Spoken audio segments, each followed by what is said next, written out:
Part 3, Chapter 6. "I don't believe it. I can't believe it," repeated Razumihin, trying in perplexity to refute Raskolnikov's arguments. They were by now approaching Bakaliev's lodgings, where Pulcheria Alexandrovna and Dunya had been expecting them a long while. Razumihin kept stopping on the way, in the heat of discussion, confused and excited by the very fact that they were for the first time speaking openly about it. "Don't believe it, then," answered Raskolnikov with a cold, careless smile. "You were noticing nothing as usual, but I was weighing every word." "You are suspicious. That is why you weighed the words." Certainly. I agree, Porfiry's tone was rather strange, and still more that wretch Zametov. You are right, there was something about him. But why? Why? He has changed his mind since last night. Quite the contrary. If they had that brainless idea, they would do their utmost to hide it and conceal their cards so as to catch you afterwards. But it was all impudent and careless. If they had had facts, I mean real facts, or at least grounds for suspicion, then they would certainly have tried to hide their game in the hope of getting more. They would have made a search long ago besides. But they had no facts, not one. It is all mirage, all ambiguous, simply a floating idea. So they try to throw me out by impudence. And perhaps he was irritated at having no facts, and blurted it out in his vexation. Or perhaps he has some plan. He seems an intelligent man. Perhaps he wanted to frighten me by pretending to know. They have a psychology of their own, brother. But it is loathsome explaining it all. Stop. And it's insulting. Insulting! I understand you. But since we have spoken openly now, and it is an excellent thing that we have at last, I am glad. I will own now frankly that I noticed it in them long ago, this idea. Of course, the merest hint only, an insinuation, but why an insinuation even? How dare they? What foundation have they? If only you knew how furious I had been. Think only. Simply because a poor student, unhinged by poverty and hypochondria, on the eve of a severe delirious illness, note that, suspicious, vain, proud, who has not seen a soul to speak to for 6 months, in rags and in boots without soles, has to face some wretched policeman and put up with their insolence.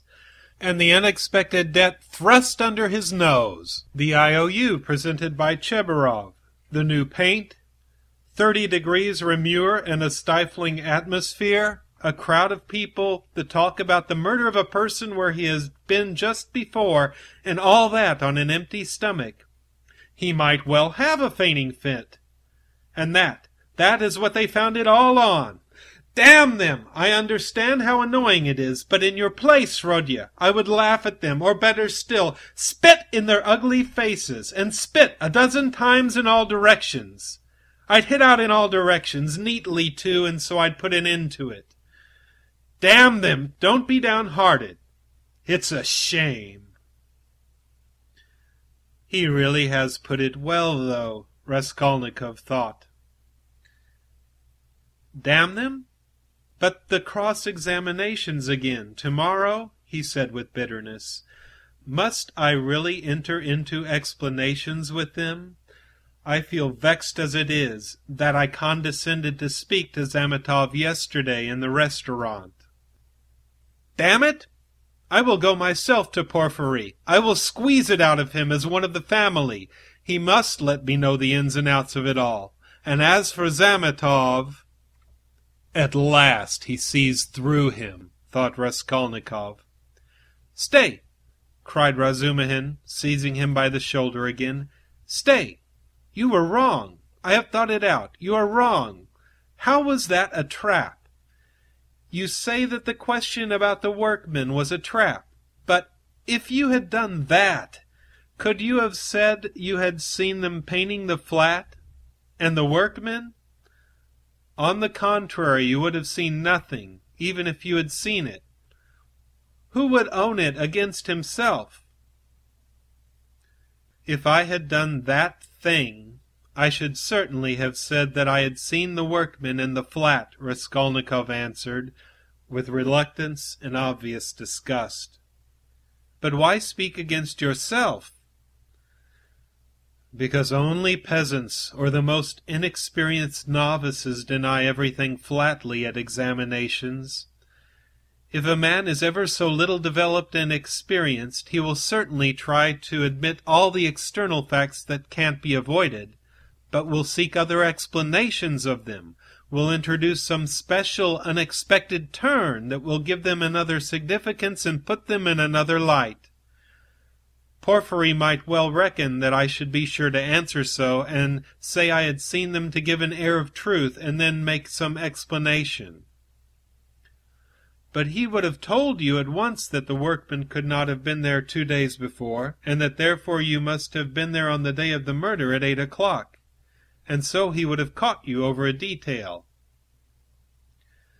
Yes, that is what he was reckoning on, that I should not have time to reflect and should be in a hurry to make the most likely answer, and so would forget that the workmen could not have been there 2 days before. But how could you forget it? Nothing easier. It is in just such stupid things clever people are most easily caught. The more cunning a man is, the less he suspects that he will be caught in a simple thing. The more cunning a man is, the simpler the trap he must be caught in. Porphyry is not such a fool as you think. He is a knave, then, if that is so. Raskolnikov could not help laughing. But at the very moment he was struck by the strangeness of his own frankness, and the eagerness with which he had made this explanation, though he had kept up all the preceding conversation with gloomy repulsion, obviously with a motive from necessity. I am getting a relish for certain aspects, he thought to himself. But almost at the same instant he became suddenly uneasy, as though an unexpected and alarming idea had occurred to him. His uneasiness kept on increasing. They had just reached the entrance to Bakaliev's. "Go in alone," said Raskolnikov suddenly. "I will be back directly." "Where are you going? Why, we are just here." "I can't help it. I will come in half an hour. Tell them." "Say what you like. I will come with you." "You too want to torture me!" he screamed with such bitter irritation, such despair in his eyes that Razumihin's hands dropped. He stood for some time on the steps, looking gloomily at Raskolnikov striding rapidly away in the direction of his lodging. At last, gritting his teeth and clenching his fist, he swore he would squeeze Porphyry like a lemon that very day, and went up the stairs to reassure Pulcheria Alexandrovna, who was by now alarmed at their long absence. When Raskolnikov got home, his hair was soaked with sweat, and he was breathing heavily. He went rapidly up the stairs, walked into his unlocked room, and at once fastened the latch. Then in senseless terror he rushed to the corner, to that hole under the paper where he had put the things, put his hand in, and for some minutes felt carefully in the hole, in every crack and fold of the paper. Finding nothing, he got up and drew a deep breath.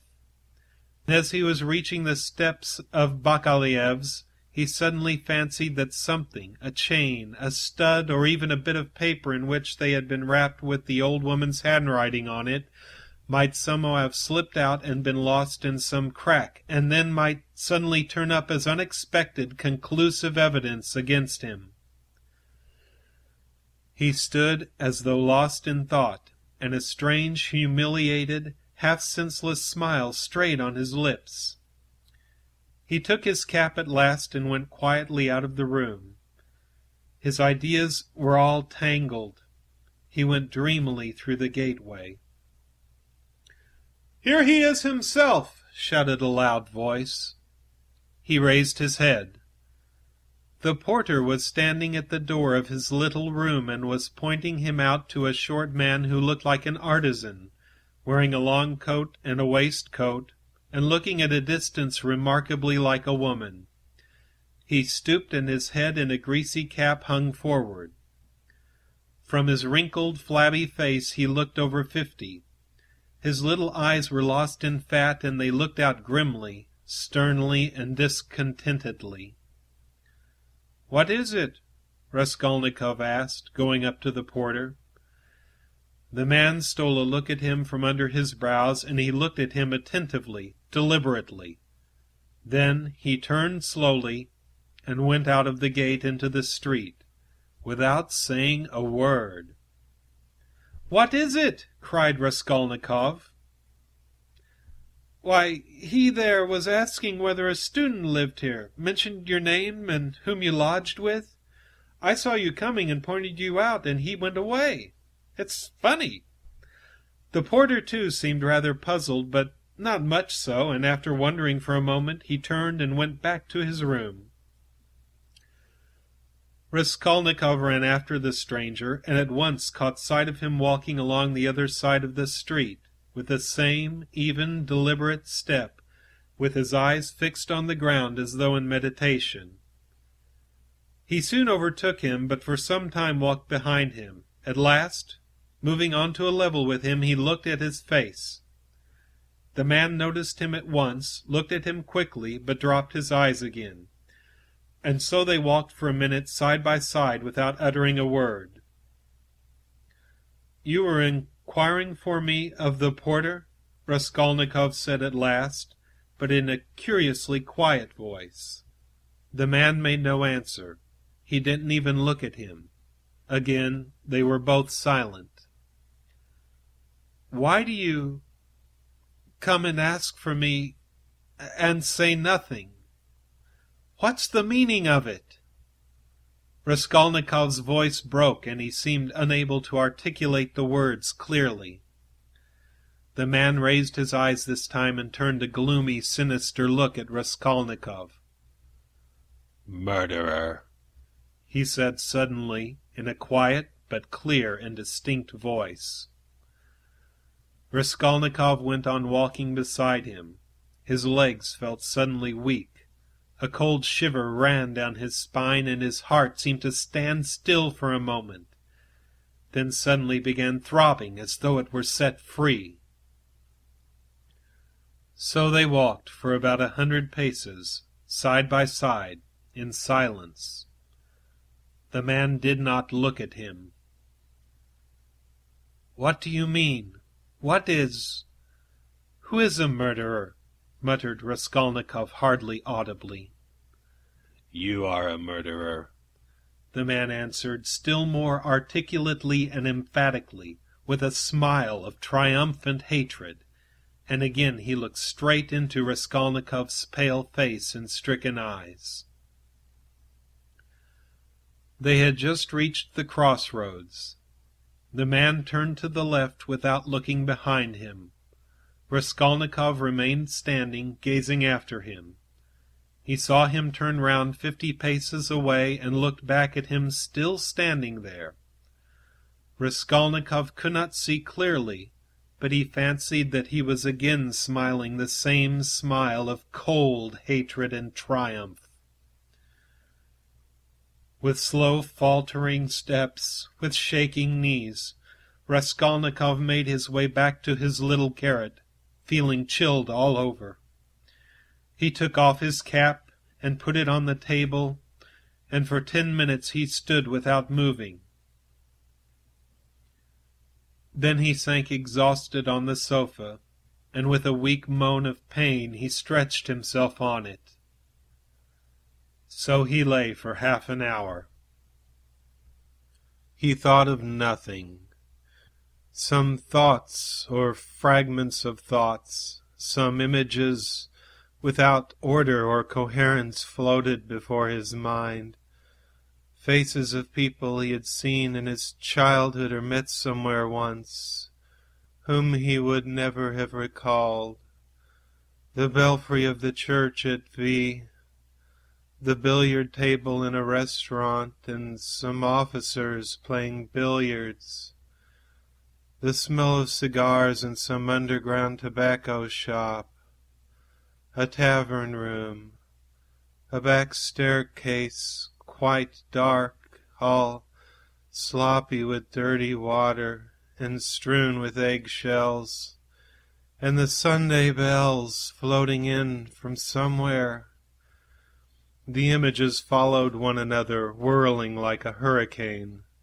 Some of them he liked and tried to clutch at, but they faded, and all the while there was an oppression within him, but it was not overwhelming. Sometimes it was even pleasant. The slight shivering still persisted, but that too was an almost pleasant sensation. He heard the hurried footsteps of Ransomr. He closed his eyes and pretended to be asleep. Ransomr opened the door and stood for some time in the doorway, as though hesitating. Then he stepped softly into the room and went cautiously to the sofa. Raskolnikov heard Nastasia's whisper, "Don't disturb him. Let him sleep. He can have his dinner later." "Quite so," answered Ransomr. Both withdrew carefully and closed the door. Another half-hour passed. Raskolnikov opened his eyes, turned on his back again, clasping his hands behind his head. "Who is he? Who is that man who sprang out of the earth? Where was he? What did he see? He has seen it all, that's clear. Where was he then? And from where did he see? Why has he only now sprung out of the earth? And how could he see? Is it possible? Continued Raskolnikov, turning cold and shivering. And the jewel case Nikolai found behind the door, was that possible? A clue? You miss an infinitesimal line, and you can build it into a pyramid of evidence.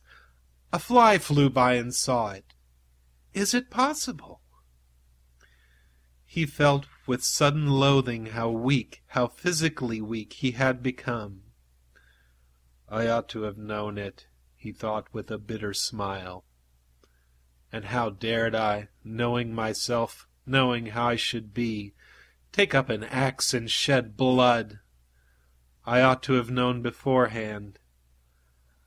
Ah, but I did know, he whispered in despair.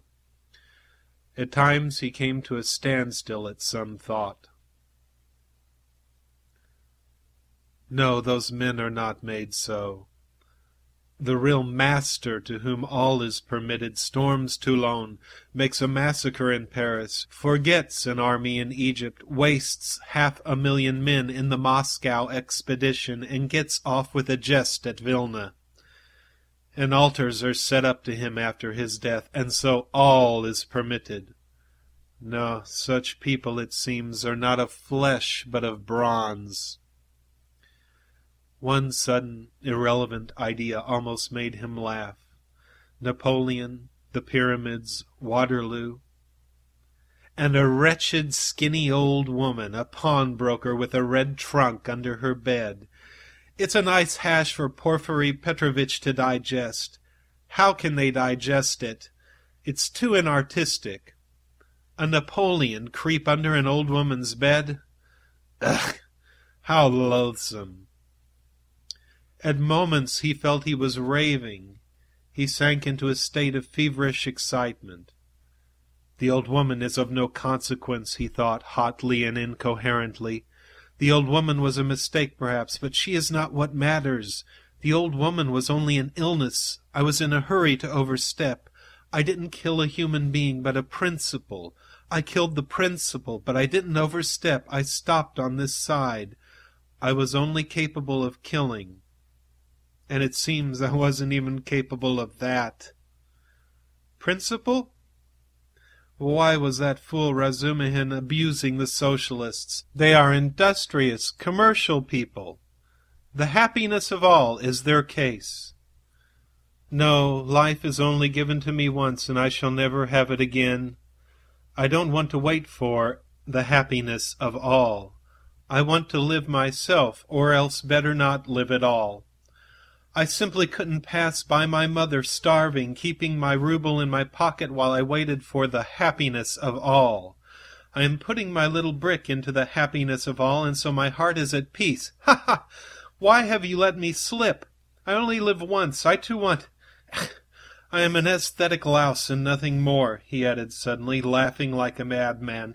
Yes, I am certainly a louse, he went on, clutching at the idea, gloating over it, and playing with it with vindictive pleasure. In the first place, because I can reason that I am one, and secondly, because for a month past I have been troubling benevolent Providence, calling it to witness that not for my own fleshly lusts did I undertake it, but with a grand and noble object. Ha ha! Thirdly, because I aimed at carrying it out as justly as possible, weighing, measuring, and calculating. Of all the lice I picked out the most useless one, and proposed to take from her only as much as I needed for the first step, no more nor less, so the rest would have gone to a monastery according to her will, ha ha! And what shows that I am utterly a louse, he added, grinding his teeth, is that I am perhaps viler and more loathsome than the louse I killed. And I felt beforehand that I should tell myself so after killing her. Can anything be compared with the horror of that, the vulgarity, the abjectness? I understand the prophet with his saber on his steed. Allah commands, and trembling creation must obey. The prophet is right. He is right when he sets a battery across the street and blows up the innocent and the guilty without deigning to explain. It's for you to obey, trembling creation, and not to have desires, for that's not for you. I shall never, never forgive the old woman. His hair was soaked with sweat, his quivering lips were parched, his eyes were fixed on the ceiling. Mother, sister, how I loved them! Why do I hate them now? Yes, I hate them. I feel a physical hatred for them. I can't bear them near me. I went up to my mother and kissed her, I remember, to embrace her and think if she only knew. Shall I tell her then? That's just what I might do. She must be the same as I am, he added, straining himself to think, as it were struggling with delirium. Ah, how I hate the old woman now. I feel I should kill her again if she came to life. Poor Lizaveta, why did she come in? It's strange, though. Why is it I scarcely ever think of her, as though I hadn't killed her? Lizaveta, Sonia, poor gentle things with gentle eyes, dear women. Why don't they weep? Why don't they moan? They give up everything. Their eyes are soft and gentle. Sonia, Sonia, gentle Sonia. He lost consciousness. It seemed strange to him that he didn't remember how he got into the street. It was late evening. The twilight had fallen, and the full moon was shining more and more brightly. But there was a peculiar breathlessness in the air. There were crowds of people in the street. Workmen and business people were making their way home. Other people had come out for a walk. There was a smell of mortar, dust, and stagnant water. Raskolnikov walked along, mournful and anxious. He was distinctly aware of having come out with a purpose, of having to do something in a hurry, but what it was he had forgotten. Suddenly he stood still and saw a man standing on the other side of the street, beckoning to him. He crossed over to him, but at once the man turned and walked away with his head hanging as though he had made no sign to him. Stay, did he really beckon? Raskolnikov wondered, but he tried to overtake him. When he was within 10 paces he recognized him and was frightened. It was the same man with stooping shoulders in the long coat. Raskolnikov followed him at a distance. His heart was beating. They went down a turning. The man still did not look around. "Does he know I am following him?" thought Raskolnikov. The man went into the gateway of a big house. Raskolnikov hastened to the gate and looked in to see whether he would look round and sign to him. In the courtyard the man did turn round and again seemed to beckon him. Raskolnikov at once followed him into the yard, but the man was gone. He must have gone up the first staircase. Raskolnikov rushed after him. He heard slow, measured steps 2 flights above. The staircase seemed strangely familiar. He reached the window on the first floor. The moon shone through the panes with a melancholy and mysterious light. Then he reached the second floor. Bah! This is the flat where the painters were at work. But how was it he did not recognize it at once? The steps of the man above had died away. So he must have stopped or hidden somewhere. He reached the 3rd story. Should he go on? There was a stillness that was dreadful. But he went on. The sound of his own footsteps scared and frightened him. How dark it was! The man must be hiding in some corner here.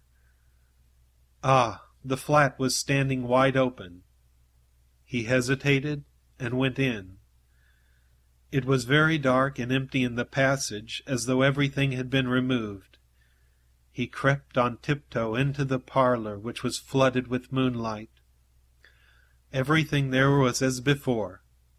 The chairs, the looking-glass, the yellow sofa and the pictures in the frames.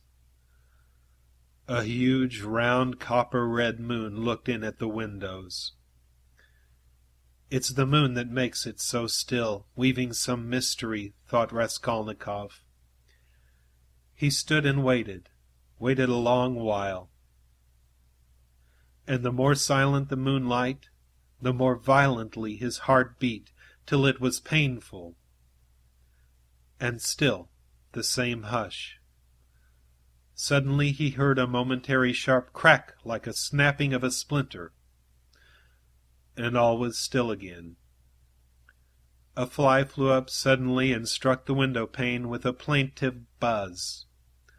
At that moment he noticed, in the corner between the window and the little cupboard, something like a cloak hanging on the wall. "Why is that cloak here?" he thought. It wasn't there before. He went up to it quietly and felt that there was someone hiding behind it. He cautiously moved the cloak and saw, sitting on a chair in the corner, the old woman bent double so that he couldn't see her face. But it was she. He stood over her. "She is afraid," he thought. He stealthily took the axe from the noose and struck her one blow, then another on the skull. But strange to say, she did not stir, as though she were made of wood. He was frightened, bent down nearer, and tried to look at her, but she too bent her head lower. He bent right down to the ground and peeped up into her face from below. He peeped and turned cold with horror. The old woman was sitting and laughing, shaking with noiseless laughter, doing her utmost that he should not hear it. Suddenly he fancied that the door from the bedroom was opened a little, and that there was laughter and whispering within. He was overcome with frenzy, and he began hitting the old woman on the head with all his force. But at every blow of the axe, the laughter and whispering from the bedroom grew louder, and the old woman was simply shaking with mirth. He was rushing away, but the passage was full of people. The doors of the flat stood open, and on the landing, on the stairs, and everywhere below there were people, rows of heads, all looking, but huddled together in silence and expectation. Something gripped his heart. His legs were rooted to the spot. They would not move. He tried to scream, and woke up. He drew a deep breath. But his dream seemed strangely to persist. His door was flung open, and a man whom he had never seen stood in the doorway watching him intently. Raskolnikov had hardly opened his eyes, and he instantly closed them again. He lay on his back without stirring. "Is it still a dream?" he wondered, and again raised his eyelids, hardly perceptibly. The stranger was standing in the same place, still watching him. He stepped cautiously into the room, carefully closing the door after him, went up to the table, paused a moment, still keeping his eyes on Raskolnikov, and noiselessly seated himself on the chair by the sofa. He put his hat on the floor beside him, and leaned his hands on his cane and his chin on his hands. It was evident that he was prepared to wait indefinitely. As far as Raskolnikov could make out from his stolen glances, he was a man no longer young, stout, with a full, fair, almost whitish beard. 10 minutes passed. It was still light, but beginning to get dusk. There was complete stillness in the room. Not a sound came from the stairs. Only a big fly buzzed and fluttered against the window pane. It was unbearable at last. Raskolnikov suddenly got up and sat on the sofa. "Come, tell me what you want." "I knew you were not asleep, but only pretending," the stranger answered oddly, laughing calmly. "Arkady Ivanovich Svidrigailov. Allow me to introduce myself." End of Part 3, Chapter 6. Part 4, Chapter 1. Can this be still a dream? Raskolnikov thought once more. He looked carefully and suspiciously at the unexpected visitor. "Svidrigailov? What nonsense! It can't be!" he said at last, aloud in bewilderment. His visitor did not seem at all surprised at this exclamation. "I have come to you for 2 reasons. In the first place, I wanted to make your personal acquaintance, as I have already heard a great deal about you that is interesting and flattering. Secondly, I cherish the hope that you may not refuse to assist me in a matter directly concerning the welfare of your sister, Avdotia Romanovna, for without your support she might not let me come near her now, for she is prejudiced against me. But with your assistance I reckon on—" "You reckon wrongly," interrupted Raskolnikov. "They only arrived yesterday, may I ask you?" Raskolnikov made no reply. "It was yesterday, I know. I only arrived myself the day before. Well, let me tell you this, Rodion Romanovitch, I don't consider it necessary to justify myself, but kindly tell me what was there particularly criminal on my part in all this business, speaking without prejudice, with common sense?" Raskolnikov continued to look at him in silence. "That in my own house I persecuted a defenseless girl, and insulted her with my infamous proposals. Is that it? I'm anticipating you. But you've only to assume that I, too, am a man et nihil humanum, in a word, that I am capable of being attracted and falling in love, which does not depend on our will. Then everything can be explained in the most natural manner. The question is, am I a monster, or am I myself a victim? And what if I am a victim? In proposing to the object of my passion to elope with me to America or Switzerland, I may have cherished the deepest respect for her, and may have thought that I was promoting our mutual happiness. Reason is the slave of passion, you know. Why, probably I was doing more harm to myself than anyone." "But that's not the point," Raskolnikov interrupted with disgust. "It's simply that whether you're right or wrong, we dislike you. We don't want to have anything to do with you. We show you the door. Go out." Svidrigailov broke into a sudden laugh. "But there's no getting round you," he said, laughing in the frankest way. "I hoped to get round you, but you took up the right line at once." "But you're trying to get round me still." "What of it? What of it?" cried Svidrigailov, laughing openly. "But this is what the French call bonne guerre, and the most innocent form of deception. But still you have interrupted me. One way or another, I repeat again, there would never have been any unpleasantness, except for what happened in the garden. Marfa Petrovna—" "You have got rid of Marfa Petrovna too, so they say." Raskolnikov interrupted rudely. "Oh, you've heard that too, then? You'd be sure to, though. But as for your question, I really don't know what to say, though my own conscience is quite at rest on that score. Don't suppose that I am in any apprehension about it. All was regular and in order. The medical inquiry diagnosed apoplexy, due to bathing immediately after a heavy dinner and a bottle of wine, and indeed it could have proved nothing else. But I'll tell you what I've been thinking to myself of late, on my way here in the train, especially. Didn't I contribute to all that calamity, morally, in a way, by irritation or something of the sort? But I came to the conclusion that that, too, was quite out of the question." Raskolnikov laughed. "I wonder you trouble yourself about it." "But what are you laughing at? Only consider, I struck her just twice with a switch. There were no marks even. Don't regard me as a cynic, please. I am perfectly aware how atrocious it was of me, and all that. But I know for certain, too, that Marfa Petrovna was very likely pleased at my, so to say, warmth. The story of your sister had been wrung out to the last drop. For the last 3 days Marfa Petrovna had been forced to sit at home. She had nothing to show herself with in the town. Besides, she had bored them so with that letter. You heard about her, reading the letter. And all of a sudden those 2 switches fell from heaven. Her first act was to order the carriage to be got out. Not to speak of the fact that there are cases when women are very, very glad to be insulted, in spite of all their show of indignation. There are instances of it with everyone. Human beings in general, indeed, greatly love to be insulted. Have you noticed that? But it's particularly so with women. One might even say it's their only amusement." At one time Raskolnikov thought of getting up and walking out and so finishing the interview. But some curiosity and even a sort of prudence made him linger for a moment. "You are fond of fighting?" he asked carelessly. "No, not very," Svidrigaïlov answered calmly. "And Marfa Petrovna and I scarcely ever fought. We lived very harmoniously, and she was always pleased with me. I only used the whip twice in all our 7 years, not counting a third occasion of a very ambiguous character. The first time 2 months after our marriage, immediately after we arrived in the country, and the last time was that of which you were speaking. Did you suppose I was such a monster, such a reactionary, such a slave-driver? Ha ha! By the way, do you remember, Rodion Romanovitch, how a few years ago, in those days of beneficent publicity, a nobleman, I've forgotten his name, was put to shame everywhere, in all the papers, for having thrashed a German woman in the railway train? You remember?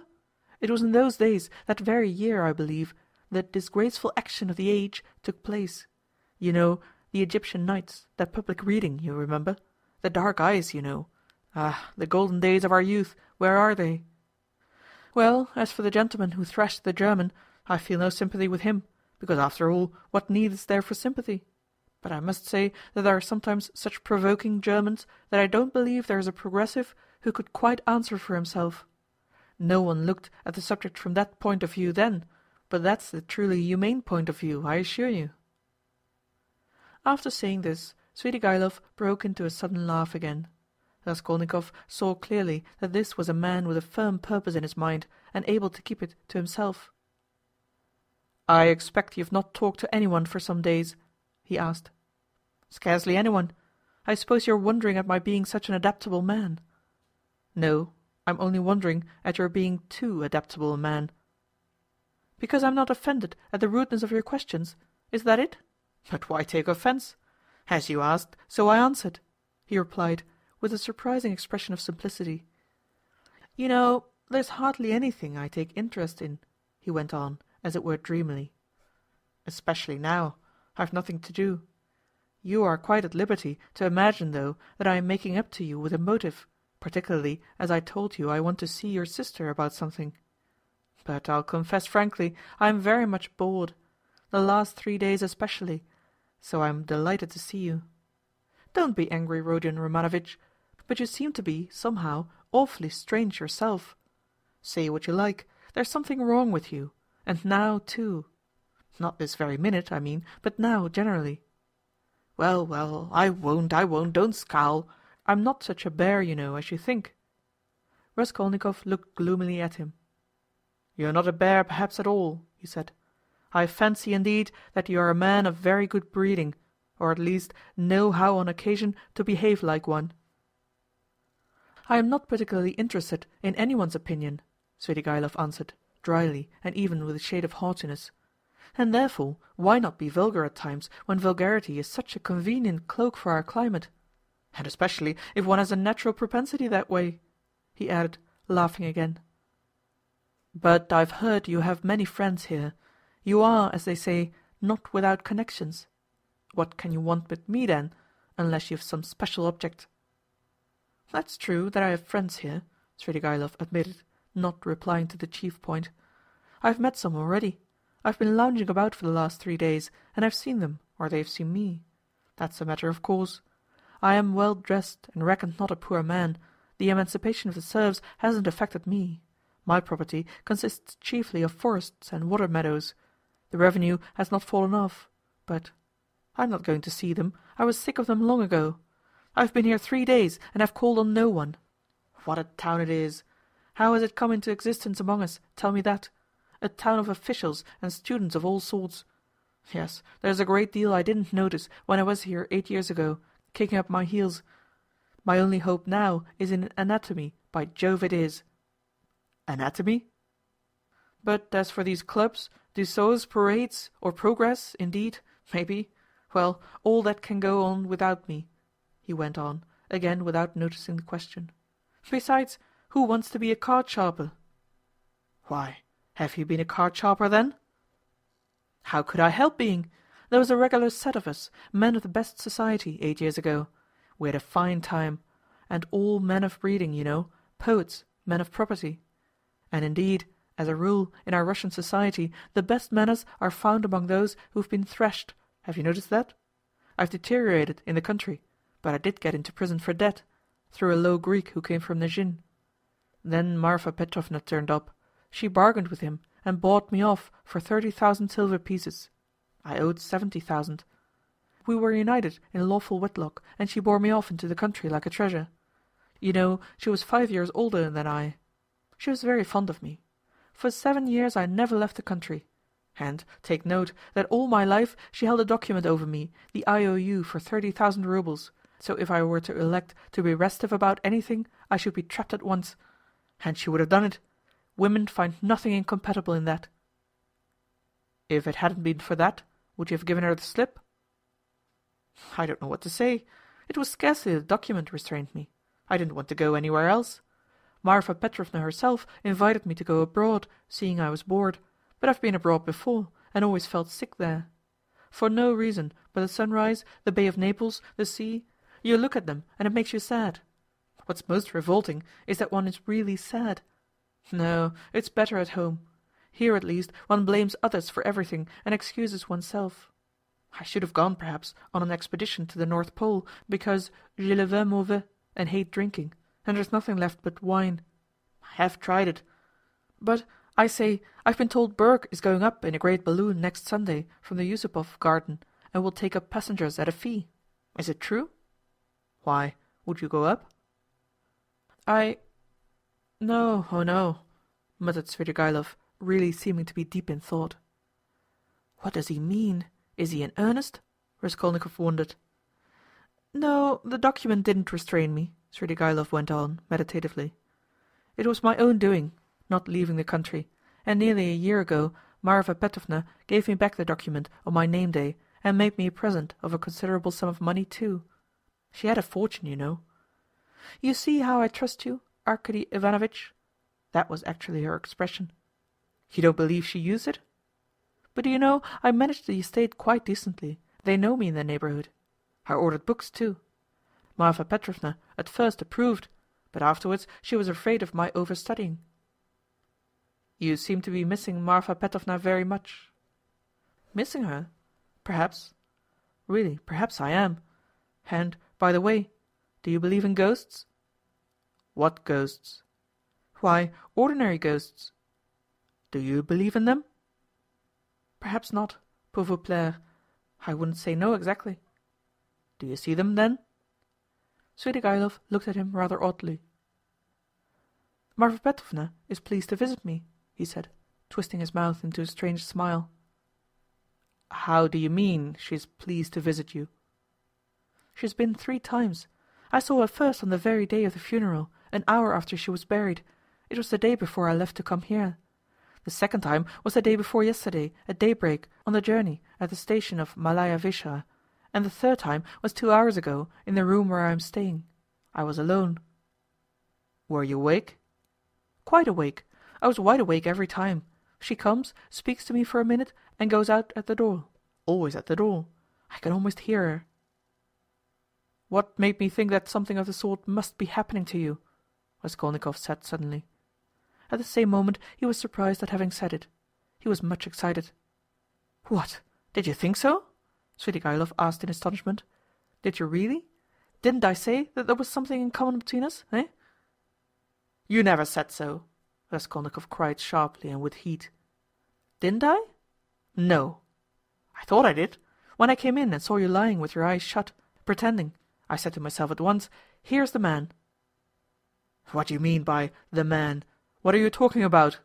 Cried Raskolnikov. What do I mean? I really don't know. Svidrigaïlov muttered ingeniously, as though he too were puzzled. For a minute they were silent. They stared in each other's faces. That's all nonsense, Raskolnikov shouted with vexation. What does she say when she comes to you? She? Would you believe it? She talks of the silliest trifles, and, man is a strange creature, it makes me angry. The first time she came in, I was tired, you know, the funeral service, the funeral ceremony, the lunch afterwards. At last I was left alone in my study. I lighted a cigar and began to think. She came in at the door. You've been so busy today, Arkady Ivanovitch, you have forgotten to wind the dining-room clock, she said. All those 7 years I've wound that clock every week, and if I forgot it, she would always remind me. The next day I set off on my way here. I got out at the station at daybreak. I had been asleep, tired out, with my eyes half open. I was drinking some coffee. I looked up, and there was suddenly Marfa Petrovna sitting beside me with a pack of cards in her hands. Shall I tell your fortune for the journey, Arkady Ivanovitch? She was a great hand at telling fortunes. I shall never forgive myself for not asking her to. I ran away in a fright, and besides, the bell rang. I was sitting today, feeling very heavy after a miserable dinner from a cook-shop. I was sitting smoking. All of a sudden, Marfa Petrovna again. She came in, very smart, in a new green silk dress with a long train. Good day, Arkady Ivanovitch. How do you like my dress? Anishka can't make like this. Anishka was a dressmaker in the country, one of our former serf girls who had been trained in Moscow, a pretty wench. She stood turning round before me. I looked at the dress, and then I looked carefully, very carefully, at her face. I wonder you troubled to come to me about such trifles, Marfa Petrovna. Good gracious, you won't let one disturb you about anything. To tease her, I said, I want to get married, Marfa Petrovna. That's just like you, Arkady Ivanovitch.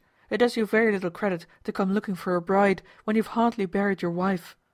And if you could make a good choice at least, but I know it won't be for your happiness or hers, you will only be a laughing-stock to all good people. Then she went out, and her train seemed to rustle. Isn't it nonsense, sir? But perhaps you are telling lies, Raskolnikov put in. I rarely lie, answered Svidrigaïlov thoughtfully, apparently not noticing the rudeness of the question. And in the past, have you ever seen ghosts before? Yes, I have seen them, but only once in my life, 6 years ago. I had a serf, Filka. Just after his burial, I called out, forgetting, Filka, my pipe! He came in and went to the cupboard where my pipes were. I sat still and thought, he's doing it out of revenge, because we had a violent quarrel just before his death. How dare you come in with a hole in your elbow? I said. Go away, you scamp! He turned and went out and never came again. I didn't tell Marfa Petrovna at the time. I wanted to have a service sung for him, but I was ashamed. You should go to a doctor. I know I'm not well, without your telling me, though I don't know what's wrong. I believe I'm 5 times as strong as you are. I didn't ask you whether you believe that ghosts are seen, but whether you believe that they exist. No, I won't believe it, Raskolnikov cried, with positive anger. What do people generally say? Muttered Svidrigaïlov, as though speaking to himself, looking aside and bowing his head. They say, you are ill, so what appears to you is only unreal fantasy. But that's not strictly logical. I agree that ghosts only appear to the sick, but that only proves that they are unable to appear except to the sick, not that they don't exist." "Nothing of the sort," Raskolnikov insisted irritably. "No, you don't think so?" Svidrigaïlov went on, looking at him deliberately. "But what do you say to this argument? Help me with it. Ghosts are, as it were, shreds and fragments of other worlds, the beginning of them. A man in health has, of course, no reason to see them, because he is above all a man of this earth, and is bound, for the sake of completeness and order, to live only in this life.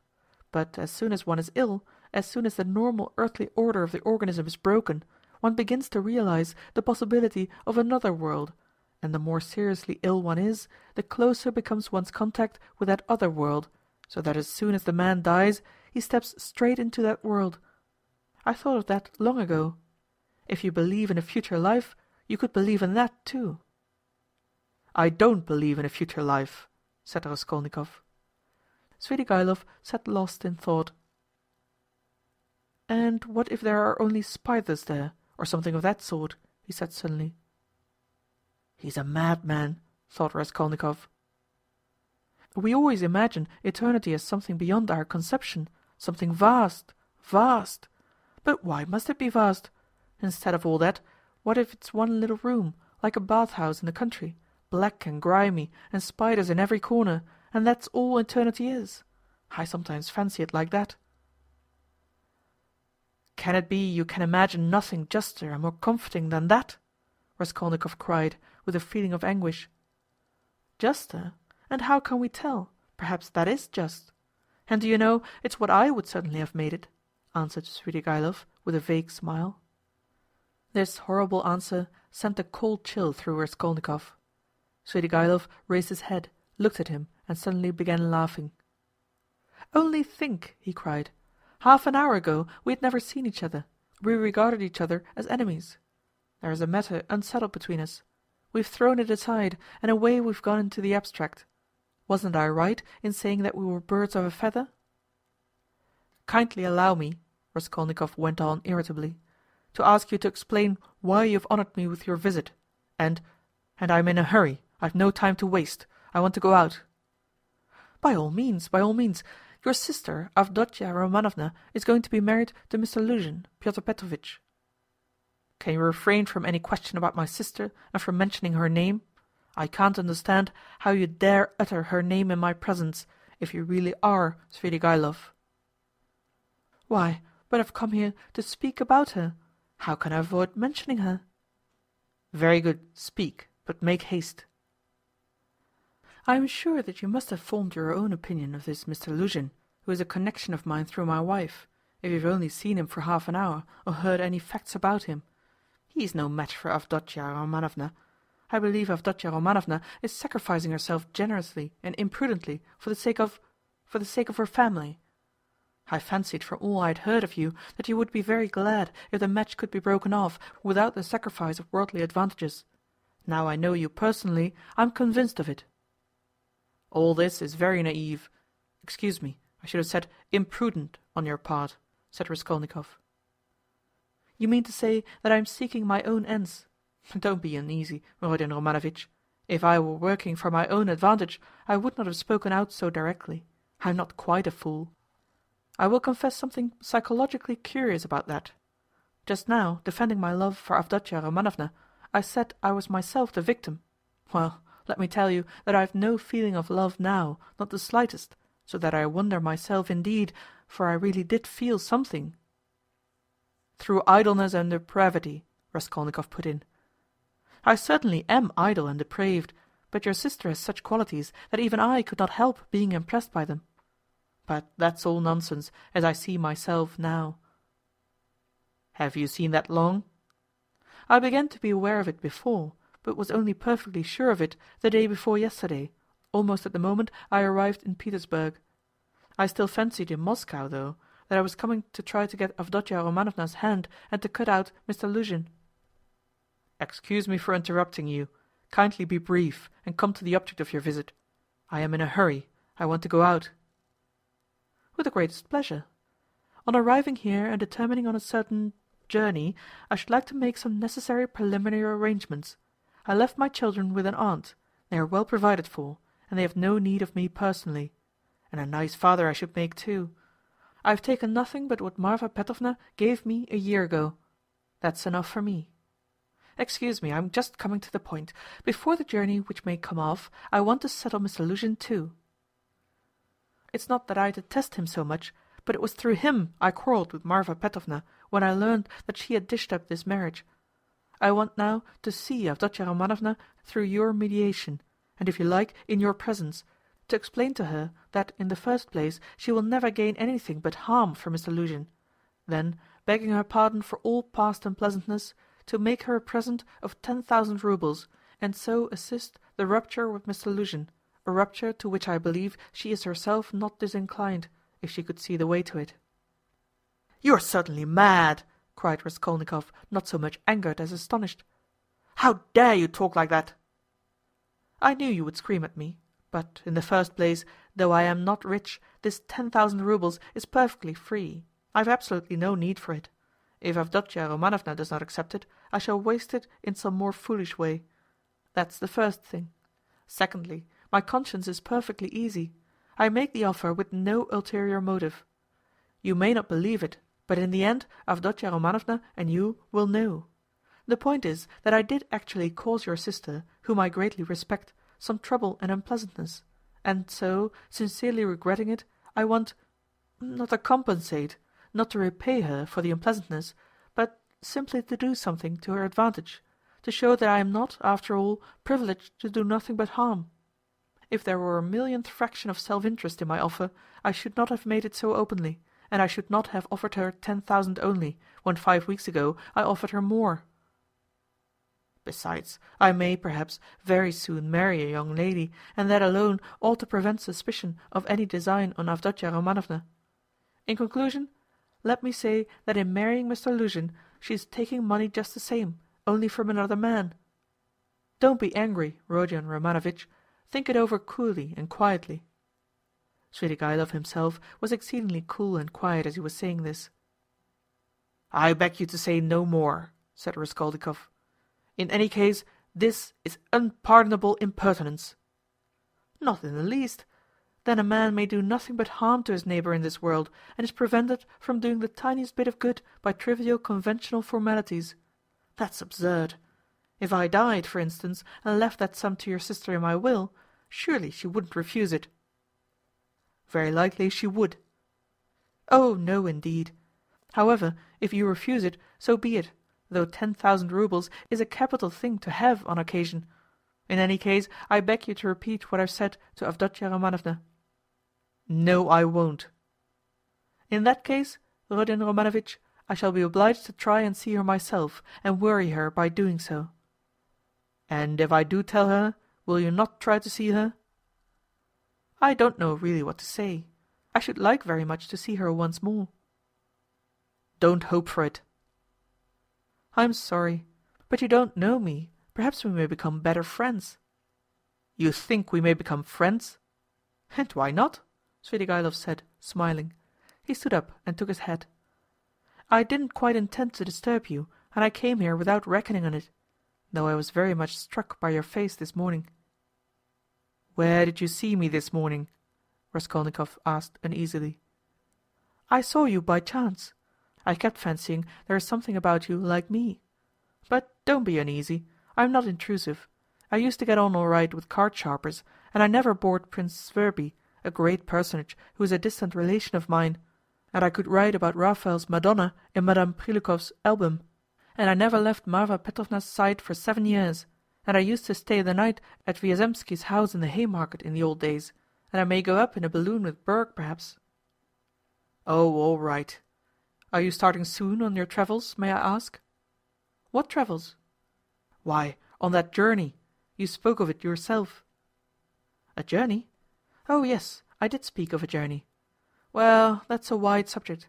If only you knew what you're asking," he added, and gave a sudden loud short laugh. "Perhaps I'll get married instead of the journey. They're making a match for me." "Here?" "Yes." "How have you had time for that?"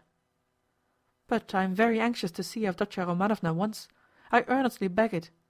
Well, good-bye for the present. Oh yes, I've forgotten something. Tell your sister, Rodion Romanovitch, that Mava Petrovna remembered her in her will and left her 3,000 roubles. That's absolutely certain. Marfa Petrovna arranged it a week before her death, and it was done in my presence. Avdotya Romanovna will be able to receive the money in 2 or 3 weeks. Are you telling the truth? Yes, tell her. Well, your servant. I am staying very near you. As he went out, Svidrigaïlov ran up against Razumihin in the doorway. End of Part 4, Chapter 1. Part 4, Chapter 2. It was nearly 8 o'clock. The two young men hurried to Pokalayev's to arrive before Luzhin. "Why, who was that?" asked Razumihin as soon as they were in the street. "It was Svidrigaïlov, that landowner in whose house my sister was insulted when she was their governess. Through his persecuting her with his attentions, she was turned out by his wife, Marfa Petrovna. This Marfa Petrovna begged Dunya's forgiveness afterwards, and she's just died suddenly. It was of her we were talking this morning. I don't know why I'm afraid of that man. He came here at once after his wife's funeral. He is very strange, and is determined on doing something. We must guard Dunya from him. That's what I wanted to tell you. Do you hear?" "Guard her? What can he do to harm Avdotya Romanovna?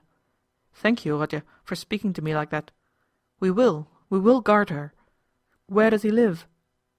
"I don't know." "Why didn't you ask? What a pity! I'll find out, though." "Did you see him?" asked Raskolnikov after a pause. "Yes, I noticed him. I noticed him well." "You did really see him? You saw him clearly?" Raskolnikov insisted. "Yes, I remember him perfectly. I should know him in 1,000. I have a good memory for faces." They were silent again. That's all right," muttered Raskolnikov. "Do you know, I keep thinking that it may have been a hallucination." "What do you mean? I don't understand you." "Well, you all say," Raskolnikov went on, twisting his mouth into a smile, "that I am mad. I thought just now that perhaps I really am mad, and have only seen a phantom." "What do you mean?" "Why, who can tell?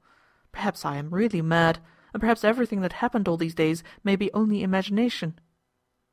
"Ah, Rodya, you have been upset again. But what did he say? What did he come for?" Raskolnikov did not answer. Razumihin thought a minute. "Now let me tell you my story," he began. "I came to you, you were asleep. Then we had dinner, and then I went to Porfiry's. Zametov was still with him. I tried to begin, but it was no use. I couldn't speak in the right way. They don't seem to understand, and can't understand, but are not a bit ashamed. I drew Porfiry to the window and began talking to him, but it was still no use. He looked away, and I looked away. At last I shook my fist in his ugly face, and told him, as a cousin, I'd brain him. He immediately looked at me. I cursed and came away. That was all. It was very stupid. To Zametov I didn't say a word. But, you see, I thought I'd made a mess of it. But as I went downstairs, a brilliant idea struck me. Why should we trouble? Of course, if you were in any danger or anything. But why need you care? You needn't care a hang for them. We shall have a laugh at them afterwards, and if I were in your place, I'd mystify them more than ever. How ashamed they'll be afterwards. Hang them! We can thrash them afterwards, but let's laugh at them now." "To be sure," answered Raskolnikov. "But what will you say tomorrow?" he thought to himself. Strange to say, till that moment it had never occurred to him to wonder what Razumihin would think when he knew. As he thought it, Raskolnikov looked at him. Razumihin's account of his visit to Porfiry had very little interest for him. So much had come and gone since then. In the corridor they came upon Luzhin. He had arrived punctually at 8 and was looking for the number, so that all three went in together without greeting or looking at one another. The young man walked in first, while Pyotr Petrovitch, for good manners, lingered a little in the passage, taking off his coat. Pulcheria Alexandrovna came forward at once to greet him in the doorway. Dunya was welcoming her brother. Pyotr Petrovitch walked in and quite amiably, though with redoubled dignity, bowed to the ladies. He looked, however, as though he were a little put out and could not yet recover himself. Pulcheria Alexandrovna, who seemed also a little embarrassed, hastened to make them all sit down at the round table where a samovar was boiling. Dunya and Luzhin were facing one another on opposite sides of the table. Razumihin and Raskolnikov were facing Pulcheria Alexandrovna. Razumihin was next to Luzhin, and Raskolnikov was beside his sister. A moment's silence followed. Pyotr Petrovitch deliberately drew out a cambric handkerchief reeking of scent, and blew his nose with an air of a benevolent man who felt himself slighted, and was firmly resolved to insist on an explanation. In the passage the idea had occurred to him to keep on his overcoat and walk away, and so give the two ladies a sharp and emphatic lesson, and make them feel the gravity of the position. But he could not bring himself to do this. Besides, he could not endure uncertainty, and he wanted an explanation. If his request had been so openly disobeyed, there was something behind it, and in that case it was better to find it out beforehand. It rested with him to punish them, and there would always be time for that. "I trust you had a favorable journey?" he inquired officially of Pulcheria Alexandrovna. "Oh, very, Pyotr Petrovitch." "I am gratified to hear it, and Avdotya Romanovna is not over-fatigued either." "I am young and strong, I don't get tired, but it was a great strain for mother," answered Dunya. "That's unavoidable. Our national railways are of terrible length. Mother Russia, as they say, is a vast country. In spite of all my desire to do so, I was unable to meet you yesterday, but I trust all passed off without inconvenience?" "Oh no, Pyotr Petrovitch, it was all terribly disheartening," Pulcheria Alexandrovna hastened to declare with peculiar intonation. "And if Dmitri Prokofitch had not been sent us, I really believe by God himself we should have been utterly lost. Here he is, Dmitri Prokofitch Razumihin," she added, introducing him to Luzhin. "I had the pleasure, yesterday," muttered Pyotr Petrovitch, with a hostile glance sidelong at Razumihin. Then he scowled and was silent. Pyotr Petrovitch belonged to that class of persons, on the surface very polite in society, who make a great point of punctiliousness, but who, directly they are crossed in anything, are completely disconcerted, and become more like sacks of flour than elegant and lively men of society. Again all was silent. Raskolnikov was obstinately mute. Avdotya Romanovna was unwilling to open the conversation too soon. Razumihin had nothing to say, so Pulcheria Alexandrovna was anxious again. "Marfa Petrovna is dead, have you heard?" She began having recourse to her leading item of conversation. "To be sure, I heard so. I was immediately informed, and I have come to make you acquainted with the fact that Arkady Ivanovitch Svidrigaïlov set off in haste for Petersburg immediately after his wife's funeral. So at least I have excellent authority for believing." "To Petersburg? Here?" Dunya asked in alarm, and looked at her mother. "Yes, indeed, and doubtless not without some design, having in view the rapidity of his departure and all the circumstances preceding it." "Good heavens! Won't he leave Dunya in peace even here?" cried Pulcheria Alexandrovna. "I imagine that neither you nor Avdotya Romanovna have any grounds for uneasiness, unless, of course, you are yourself desirous of getting into communication with him. For my part, I am on my guard, and am now discovering where he is lodging." "Oh, Pyotr Petrovitch, you would not believe what a fright you have given me," Pulcheria Alexandrovna went on. "I have only seen him twice, but I thought him terrible, terrible. I am convinced that he was the cause of Marfa Petrovna's death." "It is impossible to be certain about that. I have precise information. I do not dispute that he may have contributed to accelerate the course of events by the moral influence, so to say, of the affront. But as to the general conduct and moral characteristics of that personage, I am in agreement with you. I do not know whether he is well off now, and precisely what Marfa Petrovna left him. This will be known to me within a very short period. But no doubt here in Petersburg, if he has any pecuniary resources, he will relapse at once into his old ways. He is the most depraved and abjectly vicious specimen of that class of men. I have considerable reason to believe that Marfa Petrovna, who was so unfortunate as to fall in love with him and to pay his debts 8 years ago, was of service to him also in another way. Solely by her exertions and sacrifices, a criminal charge involving an element of fantastic and homicidal brutality, for which he might well have been sentenced to Siberia, was hushed up. That's the sort of man he is, if you care to know." "Good heavens!" cried Pulcheria Alexandrovna. Raskolnikov listened attentively. "Are you speaking the truth when you say that you have good evidence for this?" Dunya asked sternly and emphatically. I only repeat what I was told in secret by Marfa Petrovna. I must observe that from the legal point of view the case was far from clear.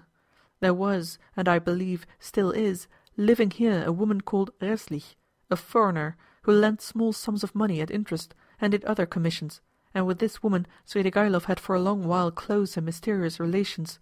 She had a relation, a niece, I believe, living with her, a deaf and dumb girl of 15, or perhaps not more than 14. Reslich hated this girl and grudged her every crust. She used to beat her mercilessly. One day the girl was found hanging in the garret. At the inquest the verdict was suicide. After the usual proceedings the matter ended, but later on information was given that the child had been cruelly outraged by Svidrigaïlov. It is true, this was not clearly established. The information was given by another German woman of loose character, whose word could not be trusted. No statement was actually made to the police, thanks to Marfa Petrovna's money and exertions. It did not get beyond gossip. And yet the story is a very significant one. You heard, no doubt, Avdotya Romanovna, when you were with them, the story of the servant Philip, who died of ill treatment he received 6 years ago, before the abolition of serfdom. I heard, on the contrary, that this Philip hanged himself. Quite so, but what drove him, or rather perhaps disposed him, to suicide was the systematic persecution and severity of Mr. Svidrigaïlov. I don't know that, answered Dunya dryly. I only heard a queer story that Philip was a sort of hypochondriac, a sort of domestic philosopher. The servants used to say, he read himself silly, and that he hanged himself partly on account of Mr. Svidrigaïlov's mockery of him, and not his blows. When I was there he behaved well to the servants, and they were actually fond of him, though they certainly did blame him for Philip's death. I perceive, Avdotya Romanovna, that you seem disposed to undertake his defence, all of a sudden, Luzhin observed, twisting his lips into an ambiguous smile. There is no doubt that he is an astute man, and insinuating where ladies are concerned, of which Marfa Petrovna, who has died so strangely, is a terrible instance. My only desire has been to be of service to you and your mother with my advice, in view of the renewed efforts which may certainly be anticipated from him. For my part, it's my firm conviction that he will end in a debtor's prison again. Marfa Petrovna had not the slightest intention of settling anything substantial on him, having regard for his children's interests, and, if she left him anything, it would only be the merest sufficiency, something insignificant and ephemeral, which would not last a year for a man of his habits. Pyotr Petrovitch, I beg you, said Dunya, say no more of Mr. Svidrigaïlov. It makes me miserable. He has just been to see me, said Raskolnikov, breaking his silence for the first time. There were exclamations from all, and they all turned to him. Even Pyotr Petrovitch was roused. An hour and a half ago he came in when I was asleep, waked me and introduced himself, Raskolnikov continued. He was fairly cheerful and at ease, and quite hopes that we shall become friends. He is particularly anxious, by the way, Dunya, for an interview with you, at which he asked me to assist. He has a proposition to make to you, and he told me about it. He told me, too, that a week before her death, Marfa Petrovna left you 3,000 roubles in her will, Dunya, and that you can receive the money very shortly. Thank God! Cried Pulcheria Alexandrovna, crossing herself. Pray for her soul, Dunya. It's a fact, broke from Luzhin. Tell us, what more? Dunya urged Raskolnikov. Then he said that he wasn't rich, and all the estate was left to his children, who are now with an aunt. Then that he was staying somewhere not far from me, but where I don't know, I didn't ask. But what does he want to propose to Dunya? Cried Pulcheria Alexandrovna in a fright. Did he tell you? Yes. What was it? I'll tell you afterwards. Raskolnikov ceased speaking and turned his attention to his tea. Pyotr Petrovitch looked at his watch. I am compelled to keep a business engagement, and so I shall not be in your way, he added with an air of some pique, and he began getting up. Don't go, Pyotr Petrovitch, said Dunya. You intended to spend the evening. Besides, you wrote yourself that you wanted to have an explanation with mother. Precisely so, Avdotya Romanovna, Pyotr Petrovitch answered impressively, sitting down again, but still holding his hat. "I certainly desired an explanation with you and your honored mother upon a very important point indeed. But as your brother cannot speak openly in my presence of some proposals of Mrs. Svidrigaïlov, I, too, do not desire and am not able to speak openly, in the presence of others, of certain matters of the greatest gravity. Moreover, my most weighty and urgent request has been disregarded." Assuming an aggrieved air, Luzhin relapsed into dignified silence. "Your request that my brother should not be present at our meeting was disregarded solely at my instance," said Dunya. "You wrote that you had been insulted by my brother. I think that this must be explained at once, and you must be reconciled. And if Rhode really has insulted you, then he should and will apologize." Pyotr Petrovitch took a stronger line. "There are insults, Avdotya Romanovna, which no good will can make us forget. There is a line in everything which it is dangerous to overstep, and when it has been overstepped, there is no return." "That wasn't what I was speaking of exactly, Pyotr Petrovitch," Dunya interrupted with some impatience. "Please understand that our whole future depends now on whether all this is explained and set right as soon as possible. I tell you frankly at the start that I cannot look at it in any other light, and if you have the least regard for me, all this business must be ended today, however hard that may be. I repeat that if my brother is to blame, he will ask your forgiveness." "I am surprised at your putting the question like that," said Luzhin, getting more and more irritated. "Esteeming, and so to say, adoring you, I may at the same time very well indeed be able to dislike some member of your family. Though I lay claim to the happiness of your hand, I cannot accept duties incompatible with—" "Don't be so ready to take offence, Pyotr Petrovitch," Dunya interrupted with feeling. "And be the sensible and generous man I have always considered, and wish to consider, you to be. I have given you a great promise. I am your betrothed. Trust me in this matter, and, believe me, I shall be capable of judging impartially. My assuming the part of judge is as much a surprise for my brother as for you. When I insisted on his coming to our interview today, after your letter, I told him nothing of what I meant to do. Understand that, if you are not reconciled, I must choose between you. It must be either you or he. That is how the question rests on your side and on his. I don't want to be mistaken in my choice, and I must not be. For your sake, I must break off with my brother. For my brother's sake, I must break off with you. I can find out for certain now whether he is a brother to me, and I want to know it. And of you, whether I am dear to you, whether you esteem me, whether you are the husband for me." "Avdotya Romanovna," Luzhin declared huffily, "your words are of too much consequence to me. I will say more, they are offensive in view of the position I have the honor to occupy in relation to you, to say nothing of your strange and offensive setting me on a level with an impertinent boy. You admit the possibility of breaking your promise to me.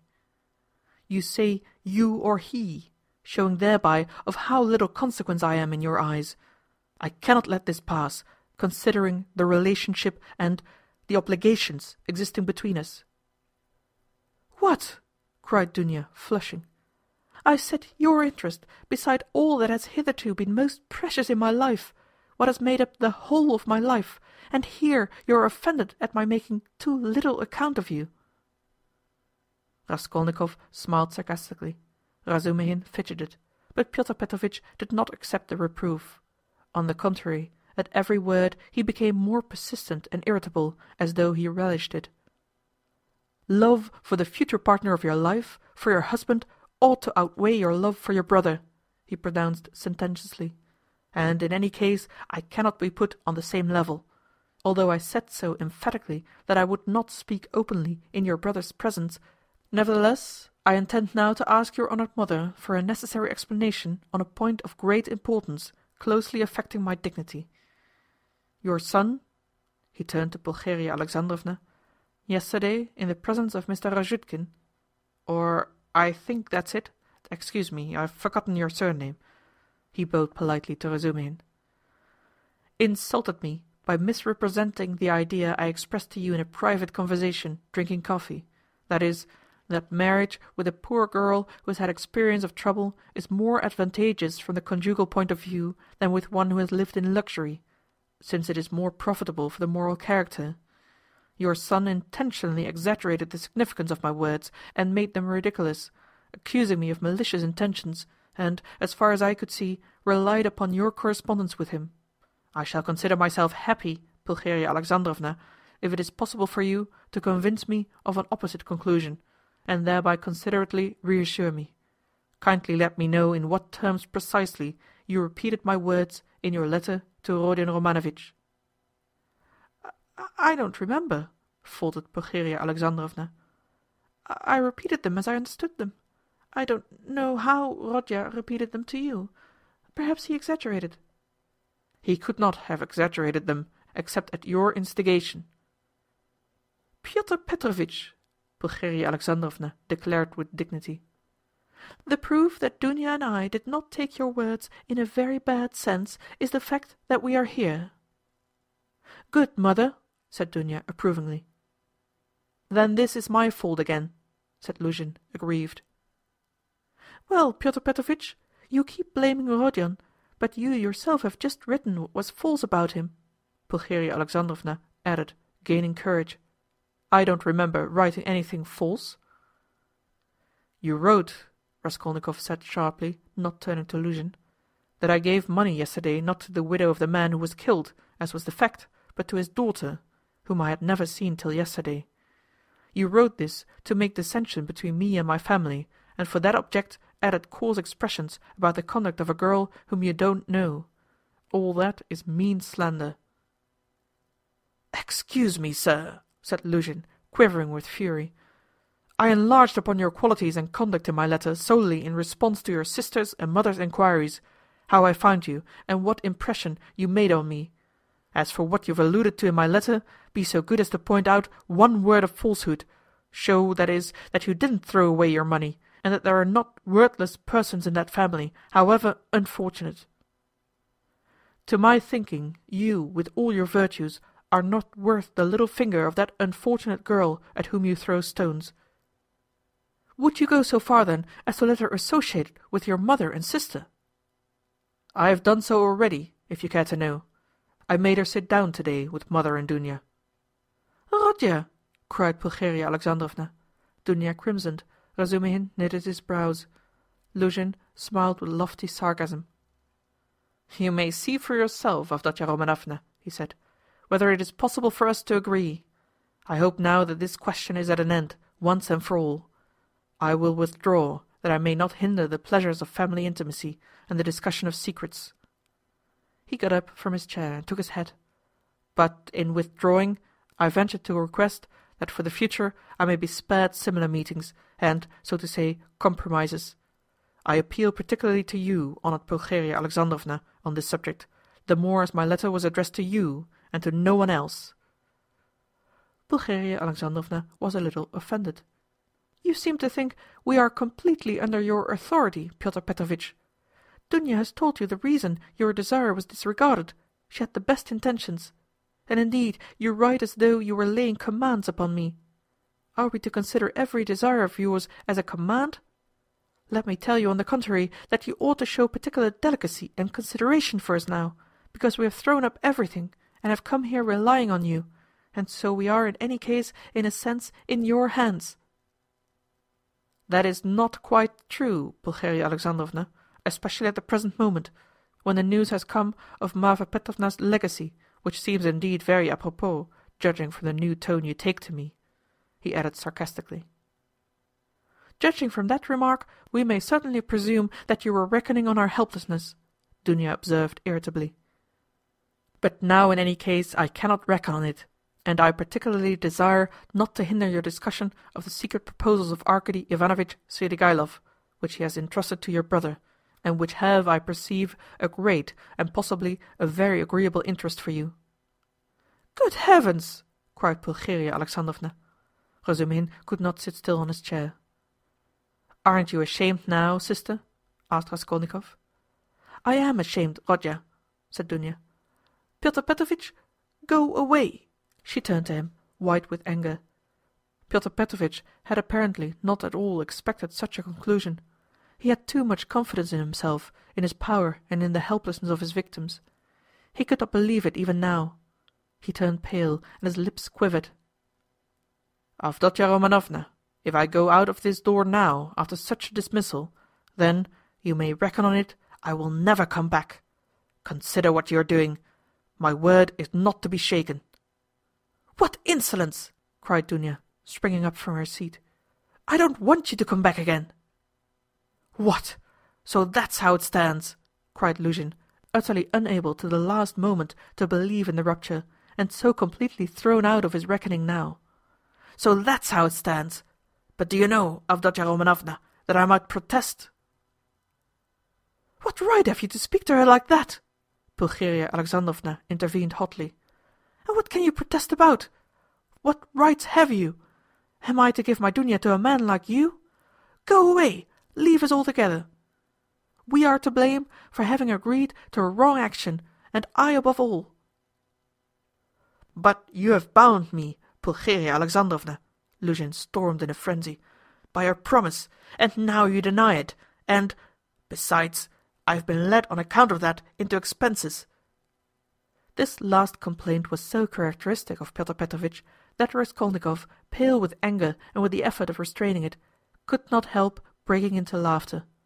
But Pulcheria Alexandrovna was furious. "Expenses? What expenses? Are you speaking of our trunk? But the conductor brought it for nothing for you. Mercy on us, we have bound you. What are you thinking about, Pyotr Petrovitch? It was you bound us, hand and foot, not we." "Enough, mother, no more, please," Avdotya Romanovna implored. "Pyotr Petrovitch, do be kind and go." "I am going, but one last word," he said, quite unable to control himself. "Your mamma seems to have entirely forgotten that I made up my mind to take you, so to speak, after the gossip of the town had spread all over the district in regard to your reputation. Disregarding public opinion for your sake and reinstating your reputation, I certainly might very well reckon on a fitting return, and might indeed look for gratitude on your part. And my eyes have only now been opened. I see myself that I may have acted very, very recklessly in disregarding the universal verdict." "Does the fellow want his head smashed?" cried Razumihin, jumping up. "You are a mean and spiteful man!" cried Dunya. "Not a word, not a movement!" cried Raskolnikov, holding Razumihin back. Then, going close up to Luzhin, "Kindly leave the room," he said quietly and distinctly, "and not a word more, or—" Pyotr Petrovitch gazed at him for some seconds with a pale face that worked with anger. Then he turned, went out, and rarely has any man carried away in his heart such vindictive hatred as he felt against Raskolnikov. Him, and him alone, he blamed for everything. It is noteworthy that as he went downstairs he still imagined that his case was perhaps not utterly lost, and that, so far as the ladies were concerned, all might, very well indeed, be set right again. End of Part 4, Chapter 2. Part 4, Chapter 3. The fact was that up to the last moment he had never expected such an ending. He had been overbearing to the last degree, never dreaming that two destitute and defenseless women could escape from his control. This conviction was strengthened by his vanity and conceit, a conceit to the point of fatuity. Peter Petrovitch, who had made his way up from insignificance, was morbidly given to self-admiration, had the highest opinion of his intelligence and capacities, and sometimes even gloated in solitude over his image in the glass. But what he loved and valued above all was the money he had amassed by his labor, and by all sorts of devices. That money made him the equal of all who had been his superiors. When he had bitterly reminded Dunya that he had decided to take her in spite of evil report, Peter Petrovitch had spoken with perfect sincerity, and had, indeed, felt genuinely indignant at such black ingratitude. And yet, when he made Dunya his offer, he was fully aware of the groundlessness of all the gossip. The story had been everywhere contradicted by Marfa Petrovna, and was by then disbelieved by all the townspeople, who were warm in Dunya's defense. And he would not have denied that he knew that at the time. Yet he still thought highly of his own resolution in lifting Dunya to his level, and regarded it as something heroic. In speaking of it to Dunya, he had let out the secret feeling he cherished and admired, and he could not understand that others should fail to admire it too. He had called on Raskolnikov with the feelings of a benefactor who is about to reap the fruits of his good deeds and to hear agreeable flattery. As he went downstairs now, he considered himself most undeservedly injured and unrecognized. Dunya was simply essential to him. To do without her was unthinkable. For many years he had voluptuous dreams of marriage, but he had gone on waiting and amassing money. He brooded with relish, in profound secret, over the image of a girl. Virtuous, poor, she must be poor. Very young, very pretty, of good birth and education, very timid, one who had suffered much and was completely humbled before him, one who would all her life look on him as her savior, worship him, admire him, and only him. How many scenes, how many amorous episodes he had imagined on this seductive and playful theme when his work was over. And behold, the dream of so many years was all but realized. The beauty and education of Avdotya Romanovna had impressed him. Her helpless position had been a great allurement. In her he had found even more than he dreamed of. Here was a girl of pride, character, virtue, of education and breeding superior to his own, he felt that. And this creature would be slavishly grateful all her life for his heroic condescension, and would humble herself in the dust before him, and he would have absolute, unbounded power over her. Not long before, he had, too, after long reflection and hesitation, made an important change in his career, and was now entering on a wider circle of business. With this change, his cherished dreams of rising into a higher class of society seemed likely to be realized. He was, in fact, determined to try his fortune in Petersburg. He knew that women could do a very great deal. The fascination of a charming, virtuous, highly educated woman might make his way easier, might do wonders in attracting people to him, throwing an aureole round him, and now everything was in ruins. This sudden, horrible rupture affected him like a clap of thunder. It was like a hideous joke, an absurdity. He had only been a tiny bit masterful, had not even time to speak out, had simply made a joke, been carried away, and it had ended so seriously. And of course, too, he did love Dunya in his own way. He already possessed her in his dreams, and all at once. No! The next day, the very next day, it must all be set right, smoothed over, settled. Above all, he must crush that conceited milksop who was the cause of it all. With a sick feeling, he could not help recalling Razumihin, too, but he soon reassured himself on that score, as though a fellow like that could be put on a level with him. The man he really dreaded in earnest was Svidrigailov. He had, in short, a great deal to attend to. "No, I am more to blame than anyone," said Dunya, kissing and embracing her mother. "I was tempted by his money, but on my honor, brother, I had no idea he was such a base man. If I had seen through him before, nothing would have tempted me. Don't blame me, brother." "God has delivered us! God has delivered us!" Pulcheria Alexandrovna muttered, but half-consciously, as though scarcely able to realize what had happened. They were all relieved, and in 5 minutes they were laughing. Only now and then Dunya turned white and frowned, remembering what had passed. Pulcheria Alexandrovna was surprised to find that she, too, was glad. She had only that morning thought rupture with Luzhin a terrible misfortune. Razumihin was delighted. He did not yet dare to express his joy fully, but he was in a fever of excitement as though a ton weight had fallen off his heart. Now he had the right to devote his life to them, to serve them. Anything might happen now. But he felt afraid to think of further possibilities, and dared not let his imagination range. But Raskolnikov sat still in the same place, almost sullen and indifferent. Though he had been the most insistent on getting rid of Luzhin, he seemed now the least concerned at what had happened.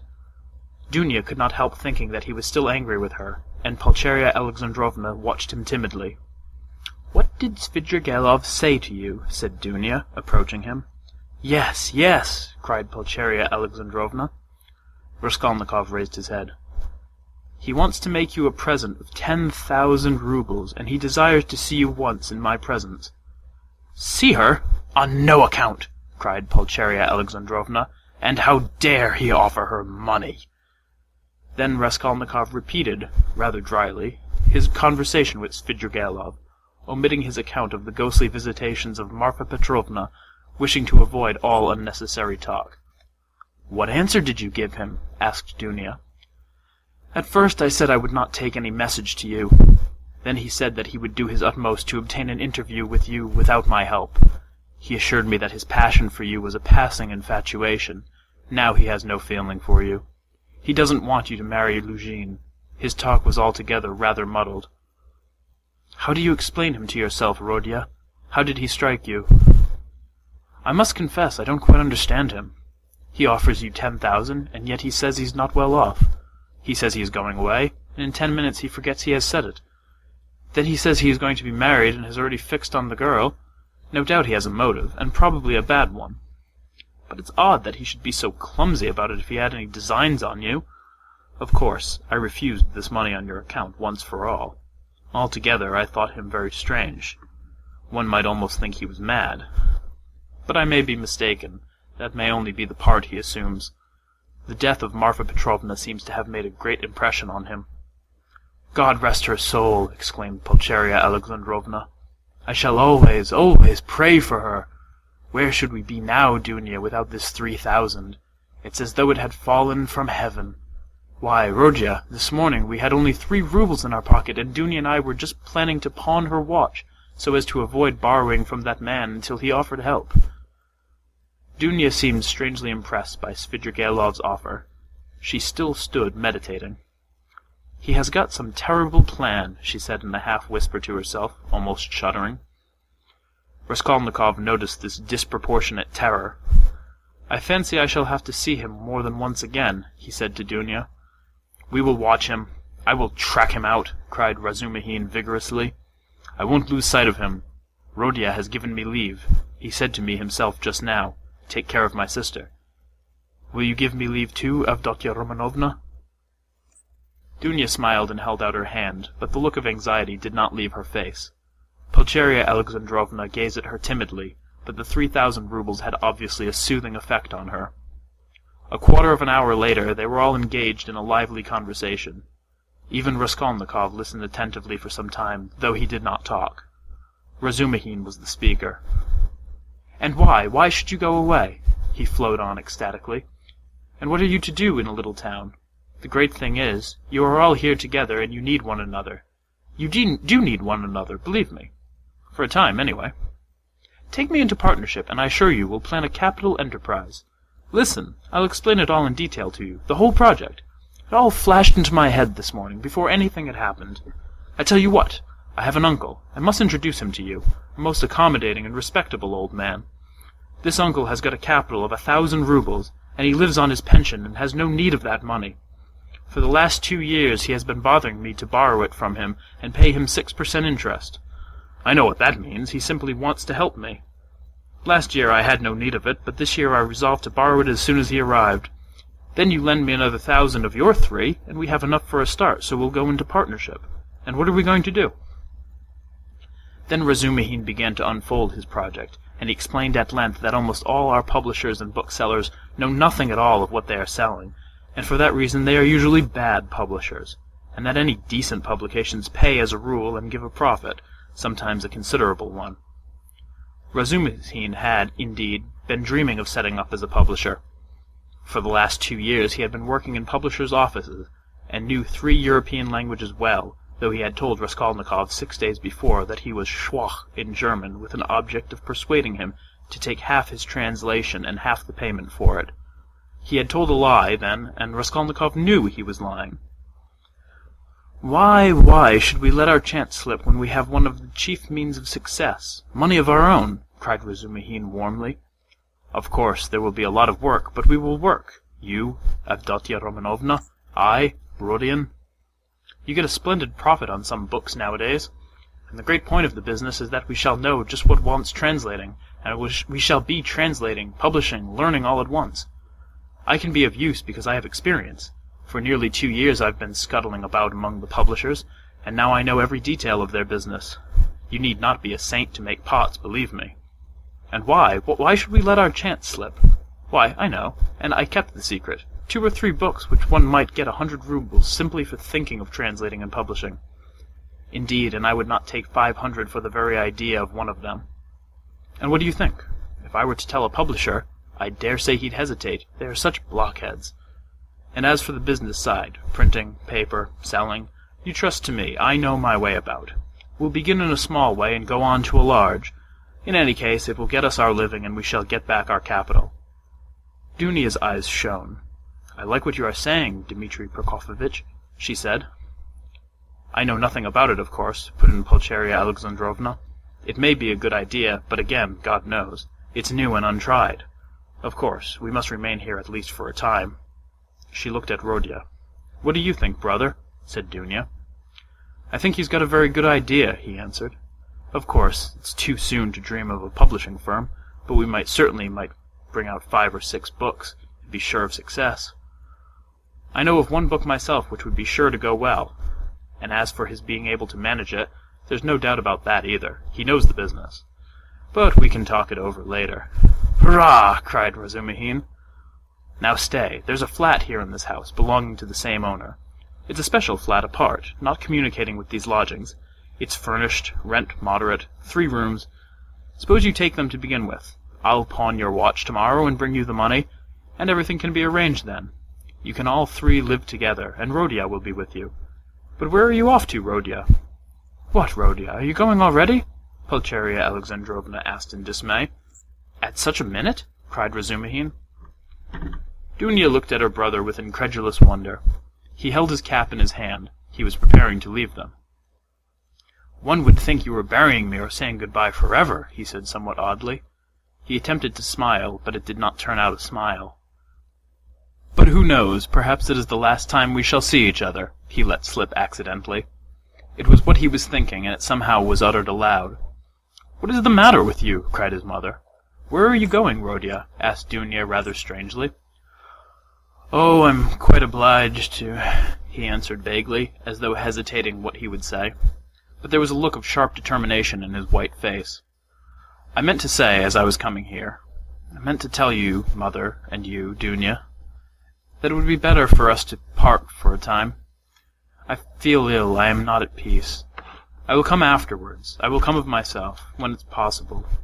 I remember you and love you. Leave me, leave me alone. I decided this even before. I'm absolutely resolved on it. Whatever may come to me, whether I come to ruin or not, I want to be alone. Forget me altogether, it's better. Don't inquire about me. When I can, I'll come of myself, or I'll send for you. Perhaps it will all come back, but now if you love me, give me up. Else I shall begin to hate you. I feel it. Goodbye. Good God! Cried Pulcheria Alexandrovna. Both his mother and his sister were terribly alarmed. Razumihin was also. Rhode, be reconciled with us. Let us be as before, cried his poor mother. He turned slowly to the door and slowly went out of the room. Dunya overtook him. Brother, what are you doing to mother? She whispered, her eyes flashing with indignation. He looked dully at her. No matter, I shall come. I'm coming, he muttered in an undertone, as though not fully conscious of what he was saying, and he went out of the room. Wicked, heartless egoist! Cried Dunya. He is insane, but not heartless. He is mad. Don't you see it? You're heartless after that. Razumihin whispered in her ear, squeezing her hand tightly. I shall be back directly, he shouted to the horror-stricken mother, and he ran out of the room. Raskolnikov was waiting for him at the end of the passage. I knew you would run after me, he said. Go back to them. Be with them. Be with them tomorrow and always. Perhaps I shall come, if I can. Goodbye. And without holding out his hand, he walked away. But where are you going? What are you doing? What's the matter with you? How can you go on like this? Razumihin muttered, at his wit's end. Raskolnikov stopped once more. Once for all, never ask me about anything. I have nothing to tell you. Don't come to see me. Maybe I'll come here. Leave me, but don't leave them. Do you understand me? It was dark in the corridor. They were standing near the lamp. For a minute they were looking at one another in silence. Razumihin remembered that minute all his life. Raskolnikov's burning and intent eyes grew more penetrating every moment, piercing into his soul, into his consciousness. Suddenly Razumihin started. Something strange, as it were, passed between them. Some idea, some hint, as it were, slipped. Something awful, hideous, and suddenly understood on both sides. Razumihin turned pale. "Do you understand now?" said Raskolnikov, his face twitching nervously. "Go back, go to them," he said suddenly, and turning quickly, he went out of the house. I will not attempt to describe how Razumihin went back to the ladies, how he soothed them, how he protested that Rhode needed rest in his illness, protested that Rhode was sure to come, that he would come every day, that he was very, very much upset, that he must not be irritated, that he, Razumihin, would watch over him, would get him a doctor, the best doctor, a consultation. In fact, from that evening, Razumihin took his place with them as a son and a brother. End of Part 4, Chapter 3.